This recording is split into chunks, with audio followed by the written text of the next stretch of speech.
হামবুর্গে ইউরোর quarter ফাইনালে ফ্রান্সের বিপক্ষে হেরে বড় কোনো আন্তর্জাতিক টুর্নামেন্টে প্রথমবার গোলহীন অবস্থায় বিদায় নিলেন ক্রিস্টিয়ানো রোনালদো।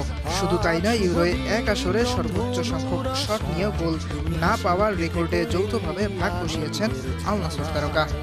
চলতি আসরে 10টি শট নিয়েও একটি গোলও পাননি তিনি। এর আগে এই রেকর্ড ছিল কেবল কেভিন ডি ব্রুইনার। 2016 ইউরোয় এই অনাকাঙ্ক্ষিত রেকর্ড করেছিলেন বেলজিয়াম মিডফিল্ডার। ফ্রান্স পর্তুগালের লড়াইয়ে 120 মিনিটেও বল জালে না জড়ালে খেলা গড়ায় টাই ব্রেকারে। পেনাল্টি শুট আউটে প্রথম কিক নিতে আসেন France forward Ousmane Dembele. PSG তারকার নেওয়া কিকের বিপরীতে লাফ দেন ডিয়েগো কোস্তা। পর্তুগালের হয়ে প্রথম কিক নিতে আসেন রোনালদো। পর্তুগিজ মহাতারকার নেওয়া শটের দিকেই লাফ দেন মাইক মেগনান। ফ্রান্সের হয়ে দ্বিতীয় কিক নেন ইউসুফ ফোফানা। গোলরক্ষকের সোজাসুজি বল জালে পাঠান তিনি। পর্তুগালের দ্বিতীয় শট নিয়ে ব্যবধান 2-2 করেন বার্নার্দো সিলভা।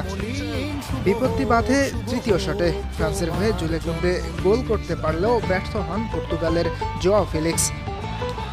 দুই দলের হয়েই চতুর্থ শট লক্ষ্যভেদ করেন ব্রডলি বারকোলা ও নুনো মেন্ডেজ। পঞ্চম শটে থিও হার্নান্দেজ বল জালে পাঠালেই জয় নিশ্চিত হয় ফ্রান্সের। পর্তুগালের হয়ে এটাই রোনালদোর শেষ ম্যাচ কিনা এ ব্যাপারে পর্তুগাল কোচ জানিয়েছেন, ব্যক্তিগত পর্যায়ে এ বিষয়ে এখনো কোনো সিদ্ধান্ত নেওয়া হয়নি।